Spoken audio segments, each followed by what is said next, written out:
बानी को उम्र ज्यादा होने, बुशरा बीबी को खातून होने की वजह से कम सजा दी गई है। बड़ी खबर, अहम खबर, बानी पीटीआई बुशरा बीबी को मजमूई तौर पर 17 साल कैद की सजा सुना दी गई। इस पर हमारे साथ बात करने के लिए मौजूद हैं राना सनाउल्लाह साहब, जो कि मुस्लिम लीग नून के सीनियर रहनुमा है। राना साहब, बहुत शुक्रिया वक्त देने का। राना साहब, बानी पीटीआई और बुशरा बीबी को 17 साल की सजा सुनाई गई है, क्या कहेंगे आप?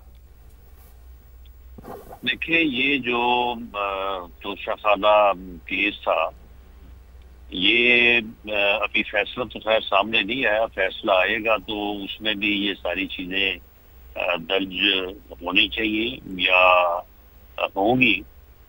ये तमाम जो है ये डॉक्यूमेंट्री एविडेंस के ऊपर ये केस जो है ये साबित होता है। और तोहफे मिलने से लेके उनकी तोशाखाना में फेक एंट्रीज तक, और फेक एंट्री से उसके बाद बाजार में उनके फरोख्त होने तक, और रकम पहले हासिल करके बाद में वैल्यूएशन जो है वो करवाने तक जो है, और फिर जब पैसे जमा कराने तक हर चीज जो है डॉक्यूमेंटेड है। उससे इनकार ही नहीं हो सकता।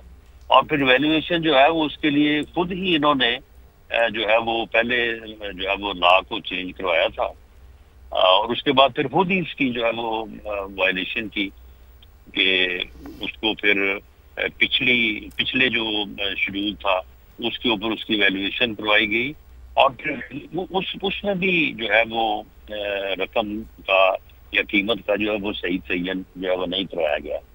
जबकि इस बारे में जो पब्लिक ट्रस्ट है और क्या स्टैंडर्ड्स होने चाहिए और वजीर आजम को किस तरह से बिहेव करना चाहिए, इसके ऊपर इमरान खान साहब की अपनी स्पीचेस मौजूद है, उनके अपने लेक्चर्स मौजूद है, और इंसाफ के जो स्टैंडर्ड्स वो खुद बयान फरमाया करते थे। मैं समझता हूँ कि ऐन उनके मुताबिक ये फैसला हुआ है, और इंसाफ के उन तकाजों के मुताबिक जो है वो सजा ही बनती थी। बदकिस्मती ये है कि कौम को ये क्या सुनाते रहे, बताते रहे, दूसरों के ऊपर किस किस्म की जो है ये इल्जाम तराशी करते रहे, लोगों को चोर और डाकू जो है वो पुकारते रहे, और खुद जो है वो जो डाके मारते रहे हैं वो डॉक्यूमेंटेड है। इस केस में कोई ऑरल एविडेंस के ऊपर बेस नहीं है। वो अलग बात है कि जिन लोगों ने ये एंट्रीज वगैरह की, ये अंडर वैल्यू जो है वो किया सारा, उन्होंने आगे बयानात भी दिए हैं, लेकिन डॉक्यूमेंट्री प्रूफ है।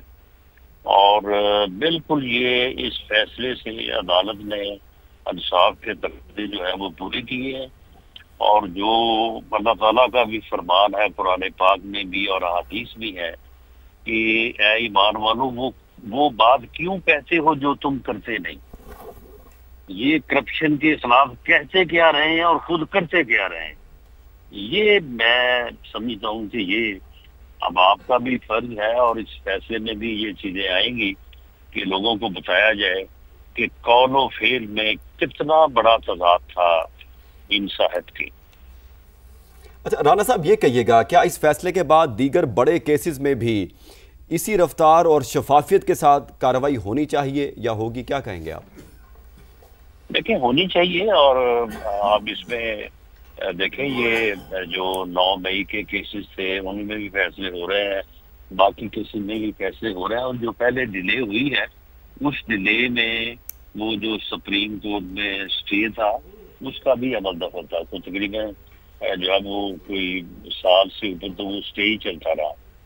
तो अब जैसे ही अदालतों ने इन केसेस को प्रोसीड करना शुरू किया है, उसमें कमोबेश काफी केसेस में फैसले आ गए हैं। मेरा ख्याल अब थोड़े केस हैं जो अभी अंडर ट्रायल है।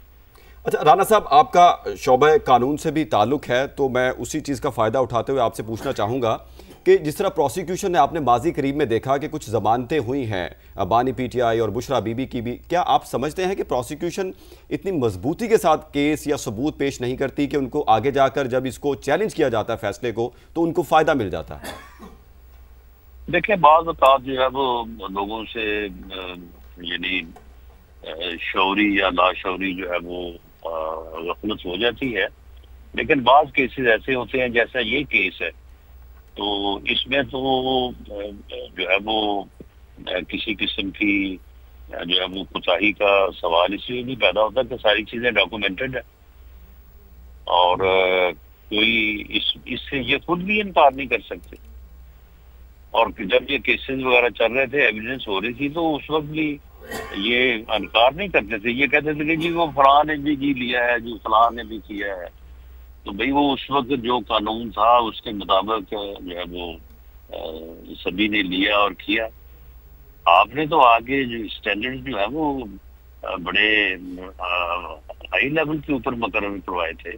वैल्यूएशन को आपने, टेबल को आपने चेंज कराया था।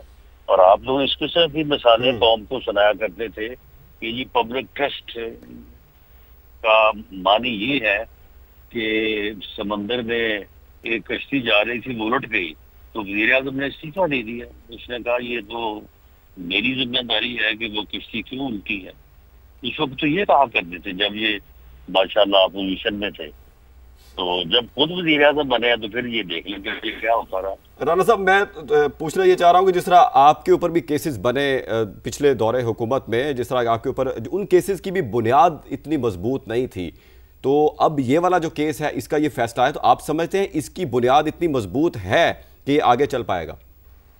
चले देखें जी, अगर तो ये कोई गिफ्ट जो है वो आप जिस तरह से मेरे ऊपर इन्होंने हीरो ने खुद से डाली थी, तो अगर तो कोई गिफ्ट जो है वो ना इनको मिला, ना ये लेके आए, तो और हमने कोई अपने से ही जो है वो डाल दिया, तो फिर तो बिल्कुल आपकी बात दुरुस्त है कि फिर तो वो केस जो है वो साबित नहीं होगा, या अगर उसमें सजा हुई है तो वो कायम नहीं रह सकेंगी।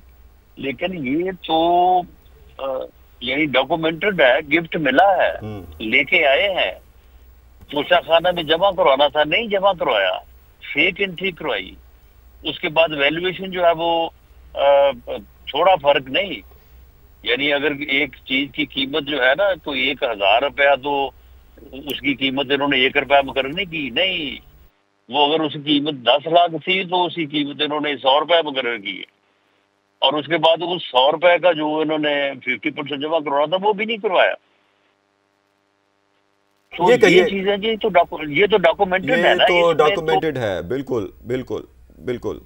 राना सनाउल्लाह साहब जो कि मुशीर बराए वज़ीर-ए-आज़म सियासी अमूर हमारे साथ मौजूद थे, अपना मौक़िफ़ पेश कर रहे थे, आपका बहुत शुक्रिया।